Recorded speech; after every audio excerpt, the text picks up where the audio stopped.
Okay, I'm back. These are the components that I've received so far for my next gaming rig build. We'll look at these one at a time, and then as we start building this, we will do more in-depth overviews or reviews on these components. But what I chose was an Asus P6T Deluxe version 2 motherboard.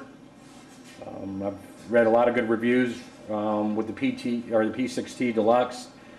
I know there was some discrepancy of why they came out with the version 2.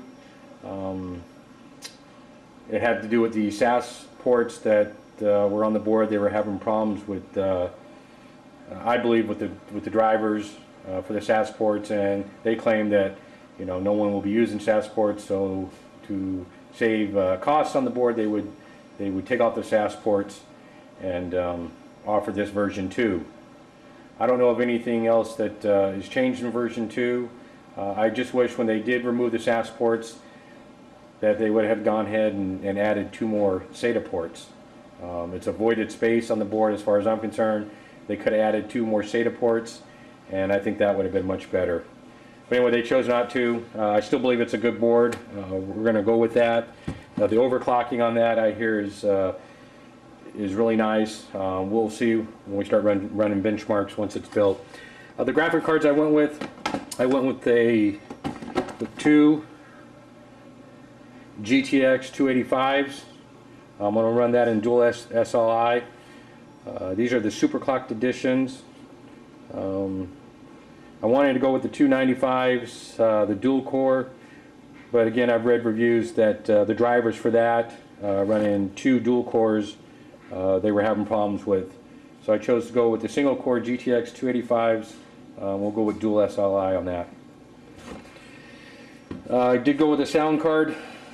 I know the onboard audio is really good, but I chose to go with a dedicated sound card. This is the Blaster XFI Titanium Fatality. This is the Champion series. This not only comes with the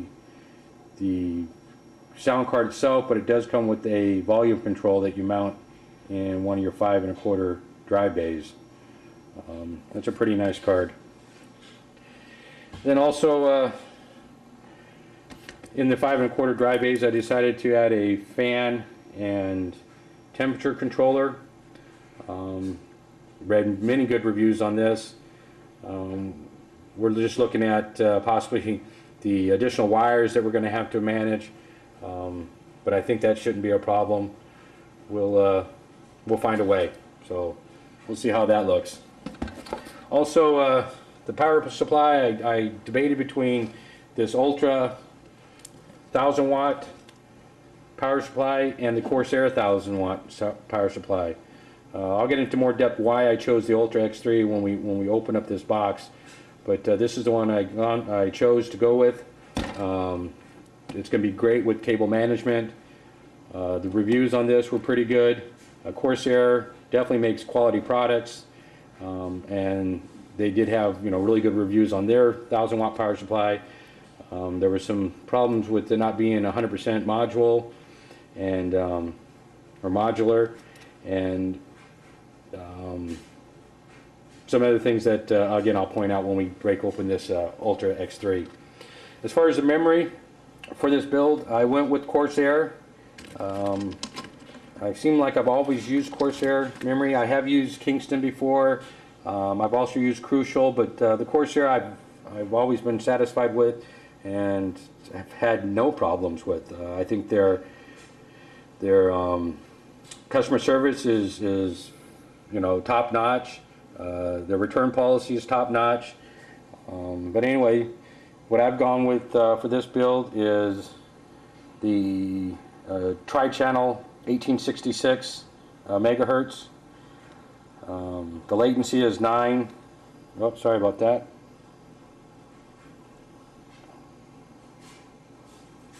It is 99924. And the recommended volts is no higher than 1.65 volts.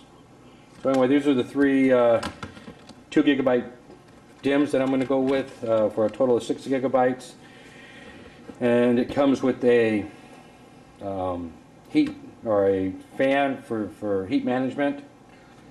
So that ought to look pretty nice. For hard drives, I chose to go with two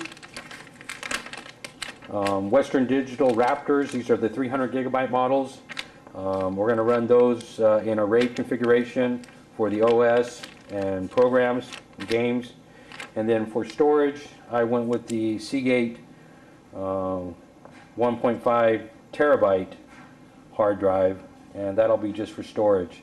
I know there was problems with this 1.5, again running in RAID. This will not be in RAID, but since there are problems, Seagate has rectified the problem. I presently own a Drobo that I have 4 of these in, giving me a total of 6 terabyte of storage.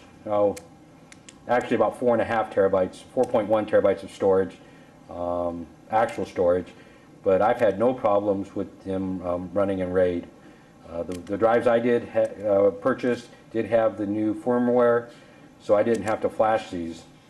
So if anyone's still thinking they're having problems, I've had mine for about 2 months now, and I've had no problems. All right, for the meat of this this build, the processor, I am going with the Intel iCore 7 920, 2.66 gigahertz. Of course, we're going to overclock that.